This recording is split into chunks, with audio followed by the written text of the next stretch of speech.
All right, we are live. Hi, everybody. We are here to celebrate this amazing book that came out, Becoming an Unstoppable Woman Entrepreneur, Part 2. And it is out on paperback now. That just happened recently. So excited. So go order your paperback copy. We've already hit a ton of benchmarks with this. International bestseller, #1 bestsellers, because of all these amazing women in here sharing all their tidbits and trying to help all those amazing entrepreneurs out there really get ahead, learn from our mistakes, right? And gain our wisdom and move forward in a positive direction without all the hiccups that we've lived through. We want to share those with you. So I have some amazing people here. Let's start off with our amazing CEO who even made all of this possible to bring us here together, Miss Hanna Olivas. Hello, everyone. It's good to be here today. Boy, you described that perfectly in the sense of we know what to do, what not to do. I think the book showcases each and every single one of our strengths, but us paying it forward to the reader. Like, here's what we did, so maybe don't try that. Here we know the outcome. Is entrepreneurial perfect? No, but it's always becoming. That's one thing that I've learned is that the highs are amazing, the lows happen, and it's what you do in the lows that make the highs happen again. So I'm excited to be here. I'm excited to discuss some of what is in the book. My chapter, I did not realize how significant that chapter was going to be to today, and being my own shero and not depending on anyone else. That it is me that I have to solely focus on within myself, the things and dreams and things that I want to do as an entrepreneur. So being my own shero is definitely something that I'm working on daily. All right, thanks for sharing that. Let's jump over to Nicole Curtis, Crazy Chicken Lady. BFF. Hi! You caught me. I was sharing it on my Facebook page here. Hello, everybody. My name is Nicole Curtis. I'm the Crazy Chicken Lady. What's up? I'm part of the leadership team at She Rises Studios. I'm an author, speaker, chicken fanatic, crazy, insane lady who loves all things chickens. I have 16 feathered friends of my own. I absolutely love them, and I am a freak, a chicken freak, and I'm not afraid to say it. My chapter is called Say Yes to Clucking You, because you are the frickin' bomb. You are amazing. You're incredible. And don't let anybody take your power and your authenticity away from you, because you were created special. We all are. And I'm so excited to be on this screen with all of these incredible ladies. And for all of you that are watching, thank you for being here. Go buy the book, go change your life, because like what Hanna and Heather were saying, we've all gone through our own entrepreneurial journey, but I guarantee each one of us have gone through it in a similar way, in some way, shape, or form. And all of the message, insights, inspiration, empowerment, education, strategies, all of that is in all of our chapters, is there to serve a purpose to help you in your journey. But more importantly, you are not alone. We are here for you. So that's it.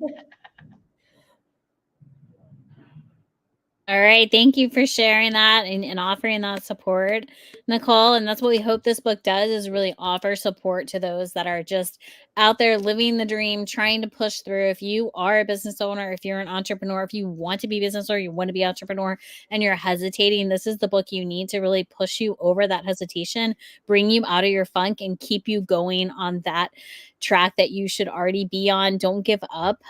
There are highs and lows, but don't we all love a good roller coaster ride sometimes? All right, so Miss Sylvia Hill, how about you take it away? Hello, everyone. I'm so delighted to be here. I'm such a paperback girl, so I'm always eager to hold books in my hand because for me, it's a sensual experience. I smell them because new books have such an amazing smell, and also the sound. I drum on them because every book, every cover, every paper has a different sound. So yay for us today, our paperback baby is out. And I so am aligned with what you, Hannah, and Nicole just shared. My book is reinstating the ugly feeling of frustration, because I felt, especially here in California, living in this kind of environment of toxic positivity. And everyone I ask, hey, how are you? Everyone is always fine. Well, I'm German. When someone asked me, how are you? And I honestly answer that most of the time, I completely shock them because they didn't really want to hear my honest answer. So I believe reinstating frustration, not to avoid, suppress ugly emotion, but as a red flag waver. Hey, something is off in your business. Something is off in your life. For me, that was really talking a few years ago with a girlfriend where I just was so exhausted, so burnt out, so frustrated. I couldn't hold the fine, perfect facade any longer together. And I had my mini breakdown. And afterwards, as you, Hannah, said, after the breakdowns come the new breakthroughs. I realized, oh my gosh, why do we women suppress our frustration? There is so much gold in that feeling. And when we honestly dig into the shit deep enough, we come to the pearl in the haystack. So my whole chapter is about that, how to use your frustration to understand your own self-sabotage, and then gives you a path to turn it around. I mean, for me, it feels like it's my most honest chapter I have ever published. I've been in other books, but I never talked so openly about the dark side of success. I'm just so fed up with the Hollywood glory. I'm living so close by in the shadow. It's just, yeah, no. Honesty, realness, that's what our book is about. I love it. And I do love that fact, Sylvia, because it's so funny you say it that way about introducing yourself and people just being like, oh, so my business partner is a male and he's amazing. He's awesome. I love him. But that is the number one theme because he's a huge salesperson, right? You know, men just like to put that facade, especially when they're business owners, right? So when you ask him and you're like, Mark, how was your day today? And he's like, fantastic. And so like it's a running joke with us. And he's like, Heather, how's your day? I'm like, you know, it's fantastic, right? Because he knows that I really am going to tell you how my day is and how I feel. And that is the rawness and authenticity I think we have as women, and especially with other women, is like, how's your day? Well, you know, I'm a wife, a mom, and I'm wearing 15 hats and nobody died today. Yay. So that's the way we're going to approach it, right? Where they're like, it's fantastic. I'm like, stop, I can't handle it.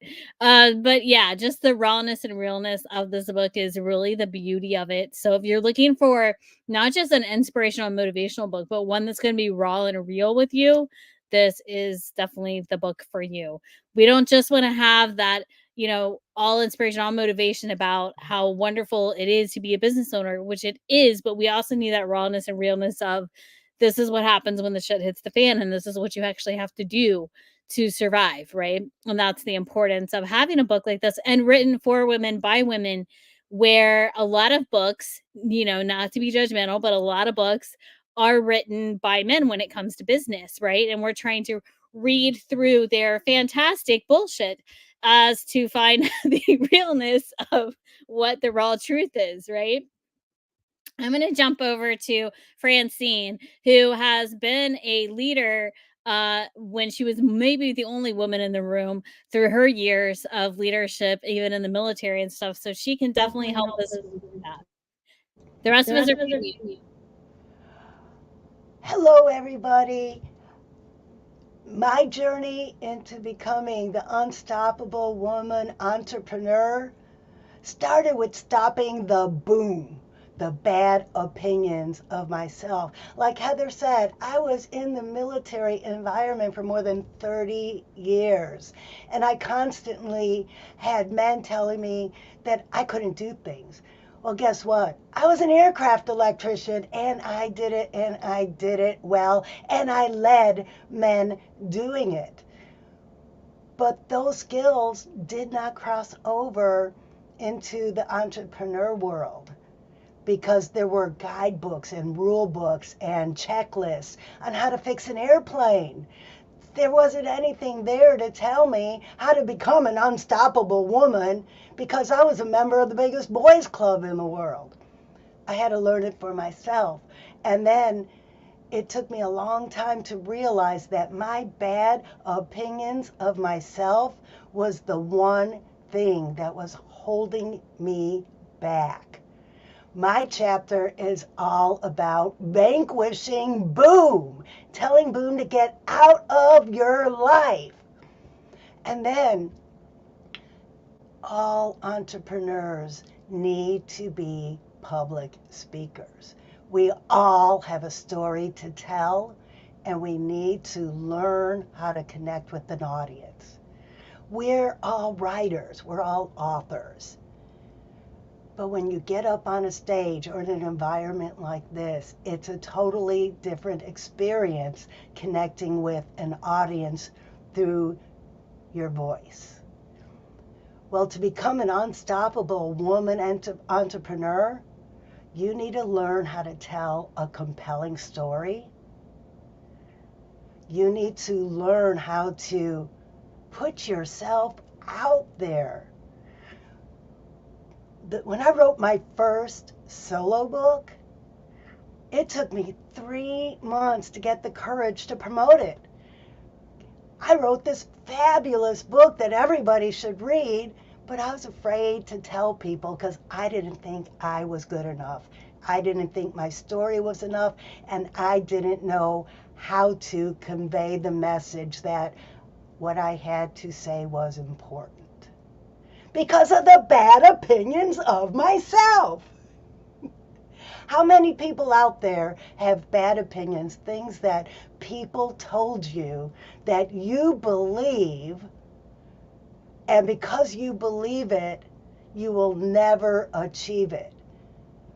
Your brain will believe what you tell it. If you tell your brain that you're smart, you're capable, and that everybody needs to hear your story, you will believe it, and then you will overcome Boom, and you will be able to tell your story on a stage in front of hundreds of people and not just be an author. Because what I found as an author is authors need to be public speakers too. What do you ladies think? Oh yeah, for sure. You got to step out onto that stage. The books have power and people can read them in a safe environment, but when you can connect with them person to person, face to face on a stage type of it, the impact just grows even more for sure. Love it.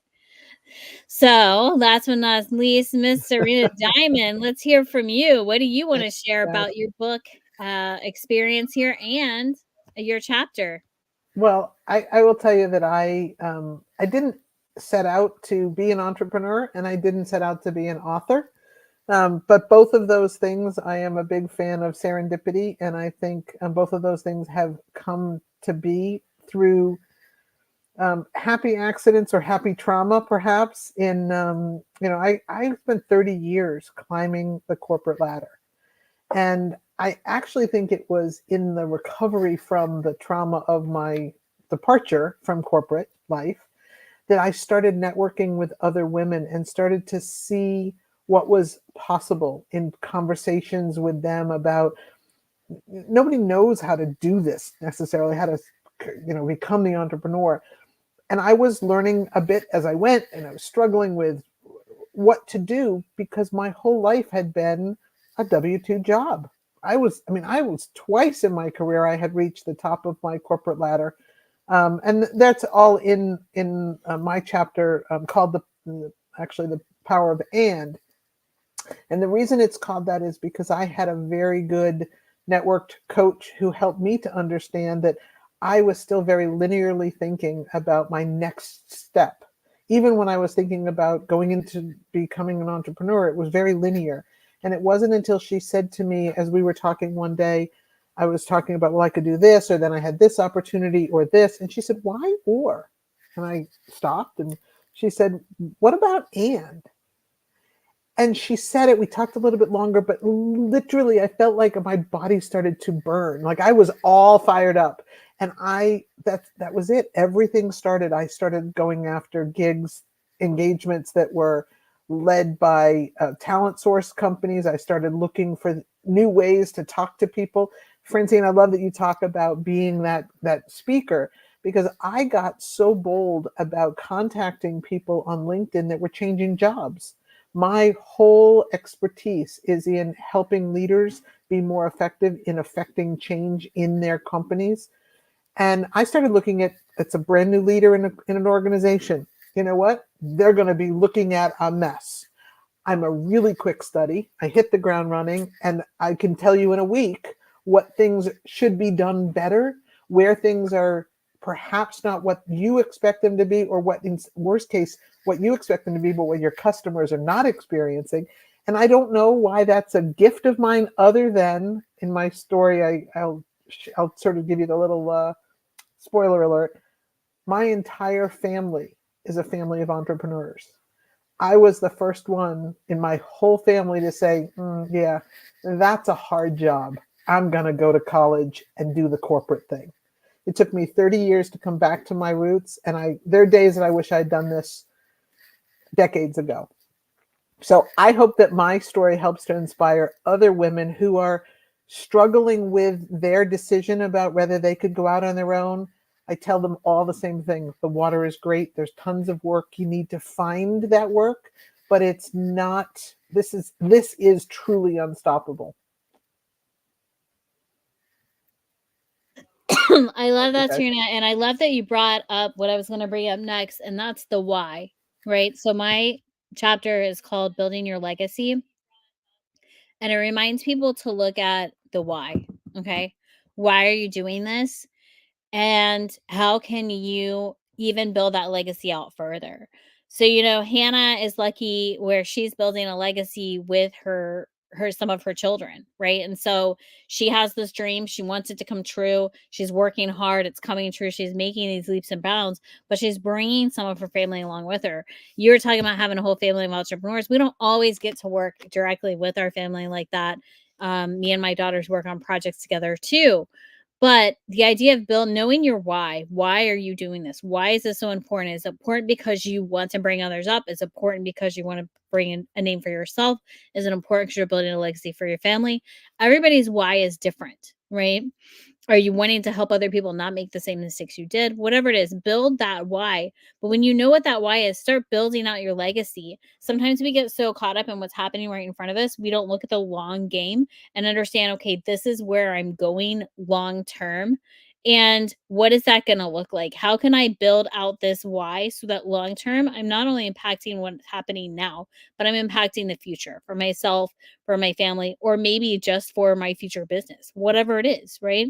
So building out that future idea. But I love how creative and innovative you were with, okay, let me go look for this person because I know that this is the person I can help based on my experience. That is a great gift and tool to give people, especially when you're trying to build your business and they tell you, oh, think about your ideal client. And I'm like, everybody's my ideal client. How do I narrow this down? Right. But there are certain little, tricks like that. You're like, damn, I'm just good at this. I'm going to go find the person that really needs just this because I know I'm really good at this. So sometimes it's not so much as what is your ideal client, but who would be helped the most by what your gifts are. Sometimes that's the way to approach it. So thank you for giving that little tidbit and sharing that in your chapter.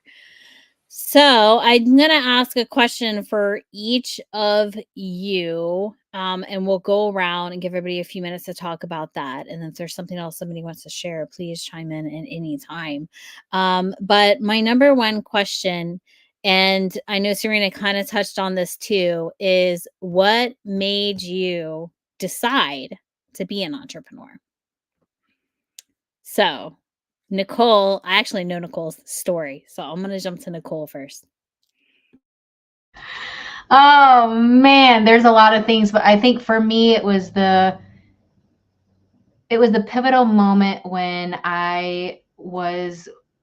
so sales and marketing have always been my jam. It's been like, I don't know, 15, 12 years or so. And I did radio advertising, and I worked for a company that was okay. But it was all for all men, right? And so they didn't really like it when I wasn't a yes sir type person. I asked questions. I had my reasons why, and I wanted to work smarter, not harder. And there was a pivotal moment with my job. I would put like 200 miles on my driving like every day because I was a sales rep. And so I had to go meet people, which I have no problem doing. But as I'm driving, it got to that point where I knew, like, I loved the clients that I was serving, but I knew I was meant to do more. I knew that what I was doing wasn't like it wasn't the end all be all. There was more to what I felt called to do. And there was moments where I was driving where I literally would think, hey, if I just swerved a little bit into that tree this way and just landed enough like in the hospital for a certain amount of time, it could give me that ability to have that self-reflection, to really figure out, get away from all the noise, where I could figure out who I am, why I was created the way that I was created, and what do I want to do with it, and where do I want to go with it, and what does that look like? And it's sad to say that, but I was just so broken and so lost in corporate America. I hated the chains. I hated being told what to do and how to do it. I hated just being that micromanaging, right? And so I knew that I wanted to create change. I knew I wanted to serve others, and I wanted to do it the way that I wanted to. And I was sick of being told how I needed to do it. And I was also really sick of being told that I needed to be who I was because I wasn't being who I was. Like, I hated being constantly thrown in conference rooms, just being nitpicked at and told I need to do more, I need to do better, I need to do it this way, I need to do that way, and just all like these boxes. And I hated it. So I literally came home and I told my husband, hey, I quit my job and I'm going to start my own social media agency. This is like 6 years ago. I had no idea what I was doing. I created a beta program, did that. It was great. It was successful. So I'm like, sweet. So this is what we're doing. And so that's what I stepped into. And there's that pivotal moment where I was in my bedroom before all that happened, where I was screaming in my pillow with so much anger. I was so angry. I had so much anger built up. And I remember turning and looking at the mirror. And I remember God's voice just telling me, get out of the dirt, child. Get up, stand up. Here's your armor. Here's your shield. And go slay your demons. Go destroy what is tearing you down and build it back up, and do it with an army of women. And so here I am today with the She Rises Studios army, the community, all of you beautiful ladies, all of you beautiful authors in this book, coming together as one we all have our own voices, but realistically, all of our voices are united, because we speak truth in so many different areas that blend in such a beautiful masterpiece, really. And so that's kind of that's my story of why I decided to become an entrepreneur. I think also in that I lost my identity when I was in corporate. I lost who I was, and being able to fully sit here and look at you all and tell you that I love myself inside and out. Do I have my days? Hell yeah, I do. But I can sit here and truthfully say I love who I am. And I really love to help women step into that power and be their true authentic self, because being the crazy chicken lady, at first it terrified me. I was scared to show that side of myself. And I didn't think that I could blend it in with business. I didn't think I could blend it in online and show up. Like I felt like I had to live two different people, like the crazy chicken lady here, and then all business, I'm professional. But it was just that negative naysayer opinion that I had in corporate, where you have to be a certain way. You have to say, you have to wear the certain attire. You have to be the certain way. You have to speak the certain way. You have to present the certain way. And it's just crap. And so I don't know. I think for me in my chapter would just be, say yes to clunking you is just be you. Yeah. Be your vulnerable self, be authentic with who you are, and enjoy that and embrace that. And you can combine that, not just personally, but in business. So Love anyway, that. Thank you that for was a lot. I am so sorry, ladies. I got on my soapbox. No, but it's real. It's authentic. You know, there's some of us, there's a very pivotal moment. There's something that happens and you're just like, okay, what am I doing here? I know for me, it was, like Francie and I wasn't in the military, but I worked for the government for 12 years. And I come from a very governmental family where everyone's either a civil servant of some type, you know, a nurse or a police officer or a firefighter in the military, very service. I mean, we need these people. God bless them. But that's the way I was raised. And you went and you did your job and you got a pension, and that's the way life is. And so I lived in that world and I worked in that world for many years. And it's a scary place at times. And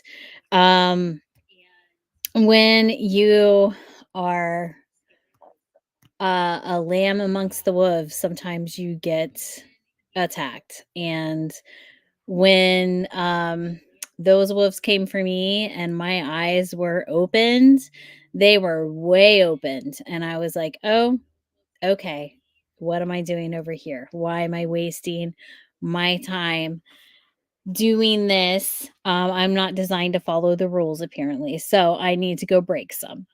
And so many times people will be like, well, you know, because I actually was pretty influential in the position that I was in. And they're like, you know, why don't you just do this? Or why don't you do this? Or don't you want to sit at this table?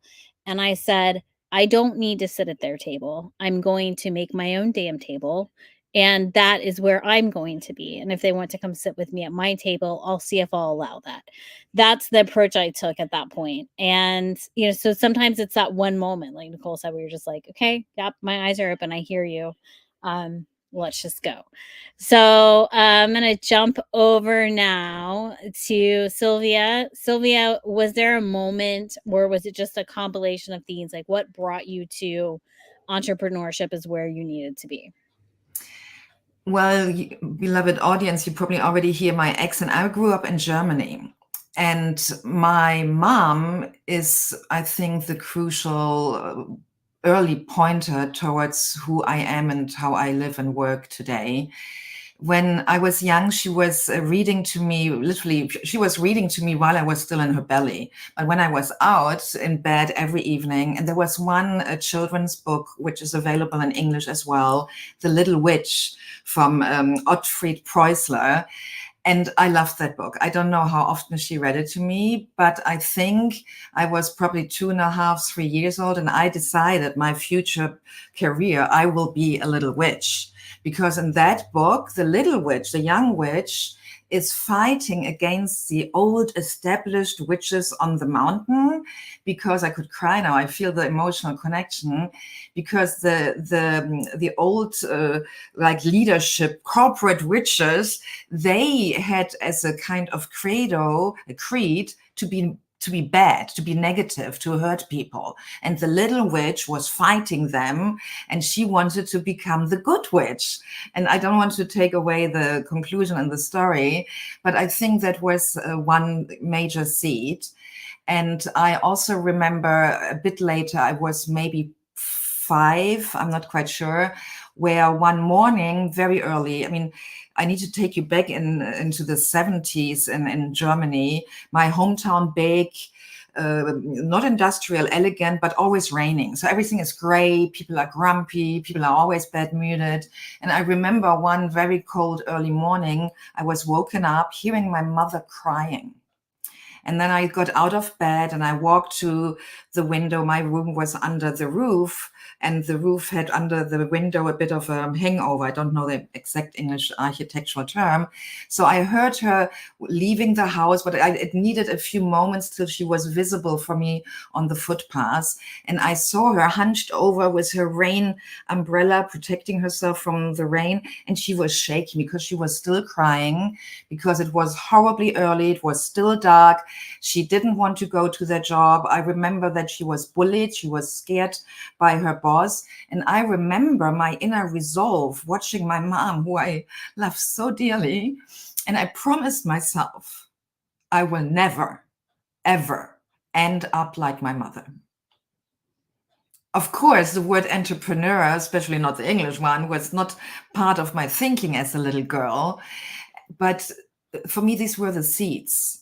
I grew up in such a heavy, dark culture with so many rules.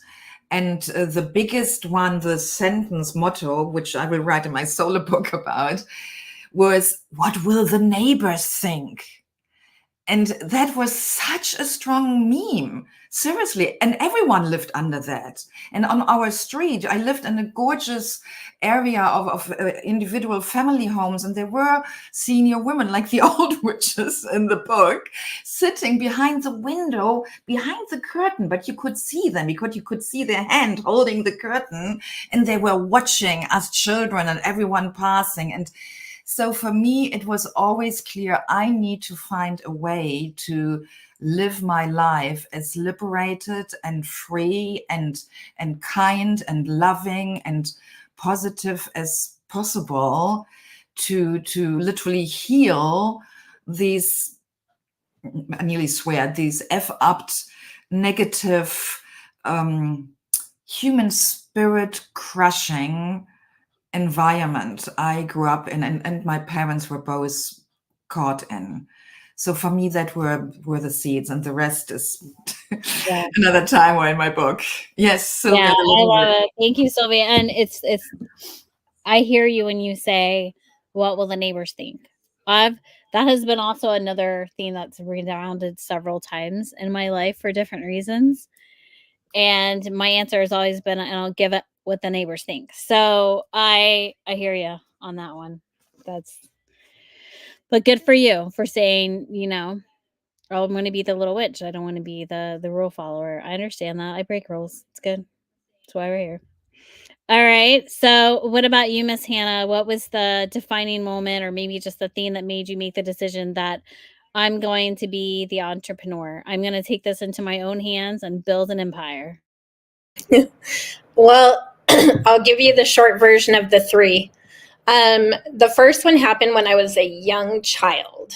Back in the day when people wore Reeboks. So I'm aging myself a lot. Reeboks were popping, as the young generation says. And I saw these pink Reeboks and I absolutely wanted them. And my grandparents were the ones who raised me. And yes, they could have afforded it, but I think I was being taught a lesson and didn't realize it because I was too little. And my grandfather said, if you want them, earn them. But my grandmother was this clean freak who wouldn't let anybody do anything but her. So I couldn't earn it in chores. And so one day I said, I think I'm just going to do a lemonade stand. And I put this little lemonade stand on East St. Louis Avenue in Las Vegas, Nevada. And people bought my lemonade, probably because they felt sorry for me, but I still made money. I made half of the money to buy the Reeboks. So I showed my grandfather, this is what I made. And he said, good job. We're going to the Boulevard Mall and you're going to get your pink Reeboks. I probably wore those till the wheels fell off. Then in another time when I was 13, my mom took me back and she said, I want you to learn responsibility. I want you to buy your own hairspray. And back then I used a significant amount of Rave and Aquanet. So again, I'm aging myself, but it was a thing. And I had to have lip gloss, the kind that had the little roly ball in it. I don't know if that still exists, but my mom was this very independent woman who just didn't believe in giving. She believed in earning. So I think her and my grandfather had a lot of similarities. And she said, you're going to get a job. And I thought, who's going to hire me? You know, but lo and behold, we found one. So I worked at an ice cream shop, and I'm clumsy. And for those who really know me, you know I'm a klutz. And so I'm opening up to scoop in. And if you've been to Baskin and Robbins, you know you have to lean in and you have to scoop the ice cream. Well, the manager went in to lean in and check the temperature, and I did not see him. And so I closed it and I whacked him in the head, and I lost my job. So that was the point when I said, maybe I should go back to the lemonade stand. And I started to realize, like, you know, one, I really walked to the beat of my own drum. I think I always have since birth. Then the last one was being a single mom. I always had to work 2 jobs. And I worked as a food server. I worked as a makeup artist. I worked as a bartender, cocktail server.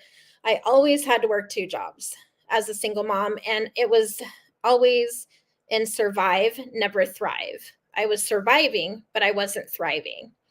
And one day a gentleman came into IHOP, and he had just lost all his money, and he was so mad. And the way he talked to me and the way he treated me and the things that he said to me, he told me, you're just a stupid server. You'll never amount to anything. And I thought, oh yeah? Well, the first thing that I did is I threw his eggs at him. And the second thing I did was take my apron off and walk away. And I went into full-time being a makeup artist, full-time running a mobile makeup business. And that's when I realized, hey, I am an entrepreneur. But I had to learn a lot of things along the way. So I think it was different circumstances, and just the fact that I realized I'm chronically not employable by others, because I do have this strong will. And then my last one is, we all know I was diagnosed. And when I opened my nonprofit, I opened it because I wanted to really make a difference for other people who were experiencing what I was. And I saw the goodness that comes from that, and I still see it. And I knew that I don't have a lot of time, and I wanted to do something extraordinary with my kids, right? So my first one to say, hey, Mom, I'm all in, was Adriana. And when she said yes to me, and we started working side by side, learning together and growing together, it showed me that that was really where I was meant to be all along. And so we've just kind of built from there. But the other side is that through this new journey, most recently, the last 4 years, it's been hard. It's not easy to run a large company. It's not easy to maintain a team. Nothing of it is easy. And so I had to be my own shero, because I'm the mom of the other 3 children who help inside the company. And I'm also held to that higher standard for all the other team members. And so it's, you know, when we look at entrepreneurship and these women who post how successful they are and how fast they got it, in my head, I'm sorry, but I call bullshit, because true entrepreneurial, the word entrepreneur, the word woman entrepreneur, the words becoming an unstoppable woman entrepreneur means that you are going to go through things. You are going to go through storms. You're going to go through the highs. You're going to go through the lows, and you're going to learn. You're going to come out banged up, bruised up. But if you come out and you get back up and you keep going, that is that becoming. And that is that true entrepreneurial. It's not, well, this one didn't work this week, so I'm going to close it and I'm going to try something else, et cetera, et cetera, et cetera. And I see women dip off so much when the overwhelm sets in, because they're afraid to ask for help. Or I see women tear down other women. That's another reason why we open She Rises. Because in my head, if you have time to sit and pick apart my business, you have way too much time on your hands, and you should focus on your own. And so, you know that saying, people's opinions are like what? A-holes. Everyone has one. And so today I taught one of my clients, let them have it. Let them be it. Let them say it. Let them do that. But don't let them determine where you're going. how fast or how slow. Don't let them, but do you. You do what you need to do as a woman entrepreneur. Integrity, authenticity, relatability, with good intention. And yes, you're still going to go through the highs and the lows, but at least you know you're doing it right, and at least you're knowing you're doing it for good. And so that is why I became a full-time entrepreneur. It's the most scariest jump I ever made in life, besides birth and diagnosis. So I'm here to tell you it is not easy, but it is 100% worth it. That's my little nugget today. All right, thank you for that. So Francine and Hannah just touched on some of your boom. So let's hear from you. What was that pivotal moment? You'd already had a whole career, and what said you needed to do more? Toward the end of my career, I kept playing. Should I retire? Can I retire? Can I afford it? This is the only thing I know, but I hated it. It was sucking the life out of me. I love being an aircraft electrician in the military. I absolutely love going on the aircraft carrier. And believe it or not, I actually found enjoyment in Iraq. I enjoyed the service. I enjoyed the fixing the airplanes, the purpose, the mission, the teamwork. And then I was no longer able to do that line of work. My body started breaking down and saying, nope, you can't climb on aircraft anymore. You have arthritis in your hands. You can't turn wrenches anymore. And I got my desk job. And it was literally sucking the life right out of me. But those bad opinions of myself, well, what else can I do? I've been doing this so long. And then my health started to fail. And that's when I decided I have to do something. I have to make changes in my life. I discovered the 6-step process of personal change. I took all of my change management experience from the corporate and the industrial environment, and I turned it into self-help. And I changed myself. I lost 100 pounds, I retired from my job, and I wrote that first book. But then those bad opinions of myself set in again. No one's going to want to read about me. No one's going to want to read what I did. And I had to figure out how to sell myself. I love selling stuff. The whole time I was in the military, I was always selling multi-level marketing stuff. I did the Amway and the Avon and the Tupperware and Princess House Crystal. I love doing that stuff because I'm a social person. And I was good at selling products, but I wasn't good at selling myself. And that's when I realized it was those bad opinions of myself that I had to get rid of. I won a speech contest in college, the State of Mississippi Prepared Speech. But that I didn't win at the national level when I went to the national level because I was so self-conscious of the way I looked. I stood behind the lectern. I hid behind the lectern when I delivered this award-winning speech. Oh, even in high school, I chose the tuba for the marching band because I could hide in my musical instrument. When I sat there in the concert, I had the instrument to hide me. It took a lot for me to get rid of all these bad self-opinions and step out into the open. And I'll just share a short little story with you. I was in the World Championship of Public Speaking last year. And I made it almost all the way to the top. And then I came in third place. Everybody told me that I should have won. Well, do you know what? Winning third place was the best thing that could have ever happened to me because if I won first place, people would have said congratulations and I would have moved on. Coming in third place, I learned that I'm funny.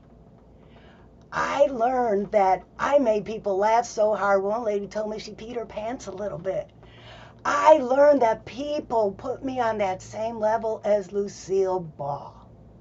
That changed my whole opinion of myself. If I had won and gone on to that next level, I would have just been a loser at the next level because I had to come in third to get that experience and realize that people love me for who I am. I don't have to be anyone else. And I heard that from all of you other ladies too. But we need the person to tell us, oh my God, you're so funny, or I just loved what you did. So we will get, they say that you need the self-validation. Well, sometimes you need that little bit of validation from that little external validation to build up that self-validation. I needed that just little bit of validation from outside saying you really are on the right track.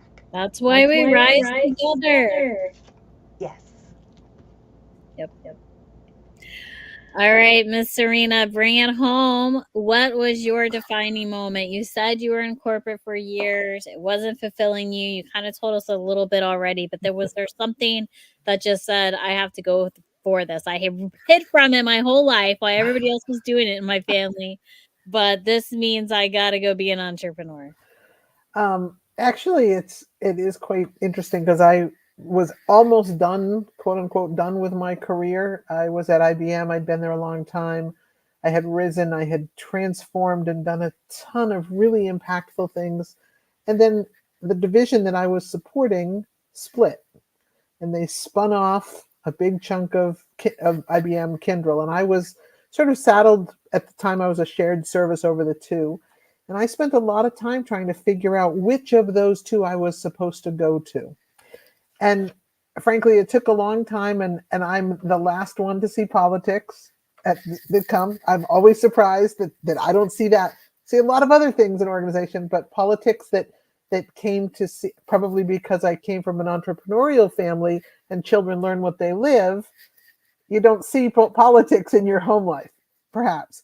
But I actually, at the point at which the spinoff was happening, I knew what I wanted to do, which was make other organizations successful through change, being able to help leaders grow their businesses, be able to find ways to not make it hard for people to see themselves in that ultimate vision. And so many times teams of people, they want to be behind the leader and they're really excited about it, but they don't see how to get there. So there's a huge resistance to change.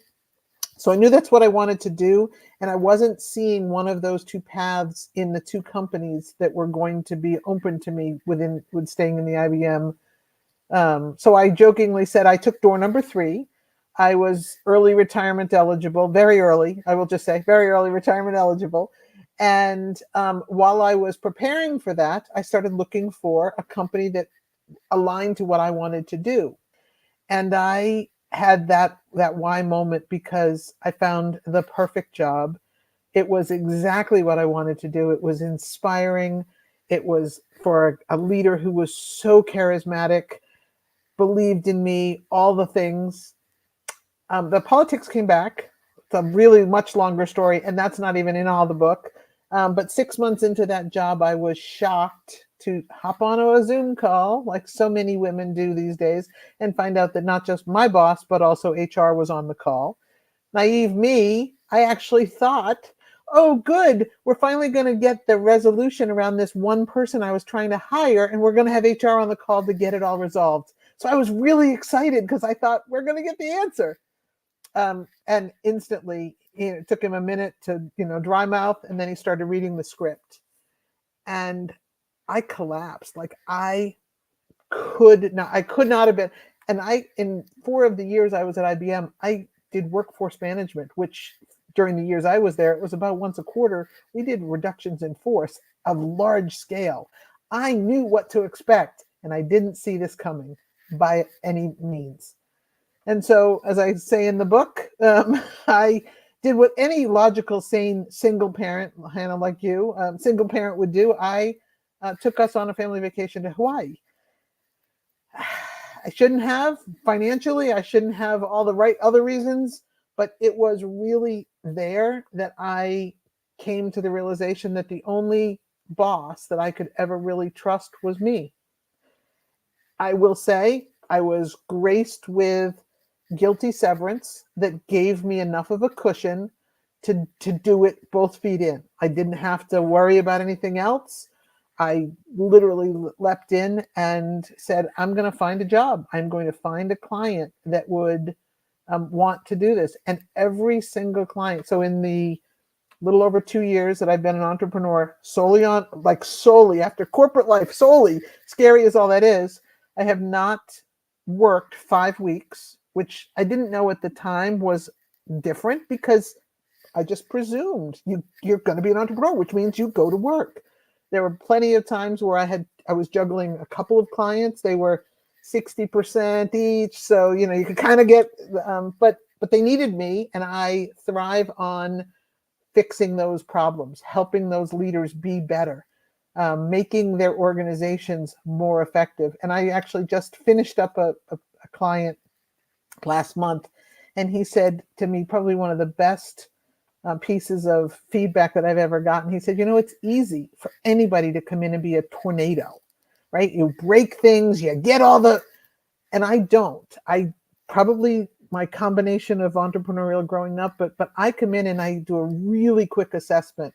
And somehow all those things that I never learned from the politics, but the people side of it, I'm able to come in and make an effect really quickly. So when you say the why, granted the becoming my own or being my own trusted boss is really important. But in those 2 years, I've only ever had one client, a huge corporate client, which was another story. I've only had one client that has not offered me a job, and I've had to turn it down every time. And when I work with clients that I really enjoy, sometimes that decision is hard, not to go back to the W-2 comfort zone, but I have to choose that every time, and the why is still the same. I love to have the freedom to help who I would like to help, being able to make that difference and not coming in like a tornado, and being able to make a difference and know that I have. Yeah, freedom's important. And I hear you. I remember one of my last days at work. And like you, I got called into a room, and as they're telling me all of this, and I'm looking around and I'm go, you know how you can fix this problem, right? And they just looked at me, and I gave them a solution to this problem that they thought they had, right? And it was a perfect solution. And they're like, "Oh, yeah, I guess we can do it that way." And I stood up and I started to walk out, and they said, "Well, aren't you going to help it? Like, don't you want to implement this?" I said, "No, I told you how to fix the problem, and it's that was be part of it anymore. So have a nice day." And I left, and that was it. And so then later on, years later, someone in that same field came to me, and they're like, "Well, this is the way we do that." And I said, "Uh-huh." And they're like, "Well, we didn't used to do it this way." I said, "I know. I changed the policy the day I left."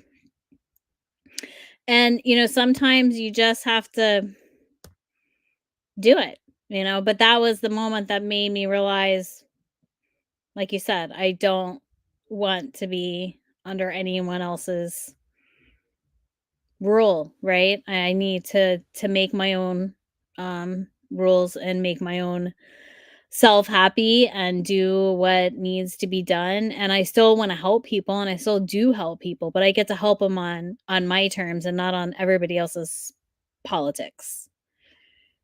And I didn't know there was so much. I worked in the government. I didn't know there was going to be so much politics, but I didn't know what I didn't know until I was in the middle. You're laughing, Francie, because you know what I mean. It's the in-house politics that you're just like, Oh, can I pull that knife out of my back now? Thanks, guys. That can really get to you and prevent you from being able to do the work you want to do, right? And that's what you get to do now, Serena. That's what I like doing with clients is I don't have to deal with the office politics. And if I'm going to be politically right, I get to have the freedom to help them the way I know they need to be helped. And they can take it or leave it, and that's fine. But I know that I've given all that I can do, and I've helped them in a way that I know is going to be constructive and hopeful.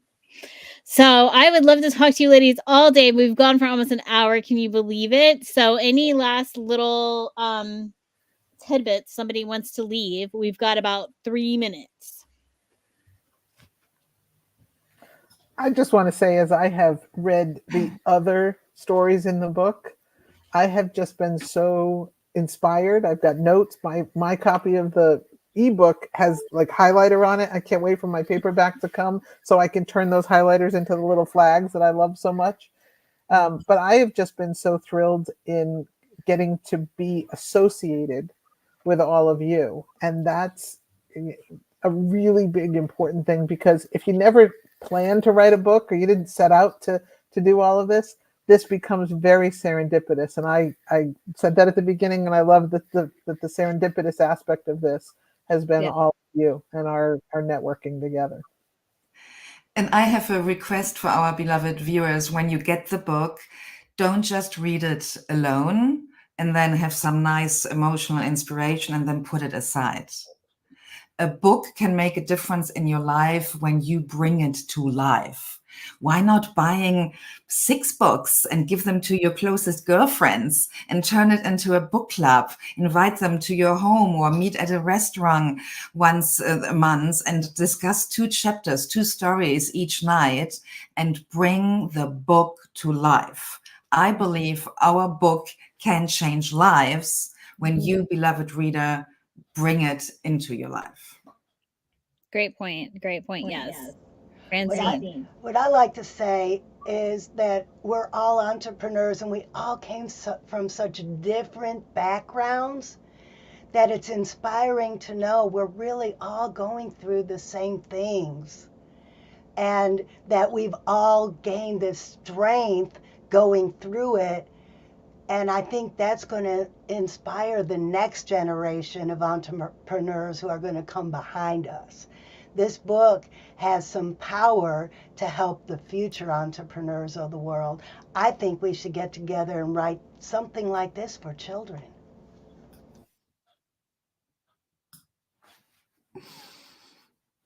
That's actually a good idea.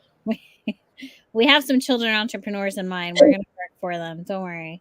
Yep. It's the little ones who are watching now, and they're going to be our future. So if we teach them what we know, then they might not have to experience some of the hard lows, because those of us who've come before them have already done it, Mm-hmm. So I would love to have another panel discussion regarding the book, because we talked a lot about office politics and the toxicity that exists within organizations, and just women leaders can be very toxic. And then that goes into their business. So how do we, as women who are becoming unstoppable in our own journeys in entrepreneurial spaces, how do we break some of that toxicity up? And I think that the book covers that as well. I think there's a genuine, transparent level in the book. And the book has done such an extraordinary, I have to say, this book is parallel with Becoming an Unstoppable Woman, the very first book we ever wrote. And that says a lot. So the feedback that I've gotten, people reaching out saying, wow, this is really great ebook. We've hit more categories than I imagined. Paperback of this book came out Tuesday. It's now Thursday. So I'm really excited to see what this week looks like for the people who are picking the book up, reading it. And I would encourage anyone who has grabbed this book, review it. Send us a review. Tell us what you want to hear, what you want to learn. because we're always creating, we're always becoming, and it's ever growing. So thank you for allowing us to be here today. Thank you for Heather, for you hosting and being the rock star. And thank you, ladies, for allowing me to be a part of your panel today. All right. Thank you, ladies, all so much for sharing, taking your time, being here. For the listeners, go grab the book if you haven't already. Reach out to us. We wrote this book so that we could inspire, support, motivate you. And our information is in there so that you will reach out and we can continue to support you on your journey to becoming an unstoppable woman entrepreneur. Okay, ladies, look forward to meeting you again soon. Everybody, have an amazing rest of your week, and we hope to hear and see your reviews coming back soon. Bye. Bye, Have a fucking everyone. great day.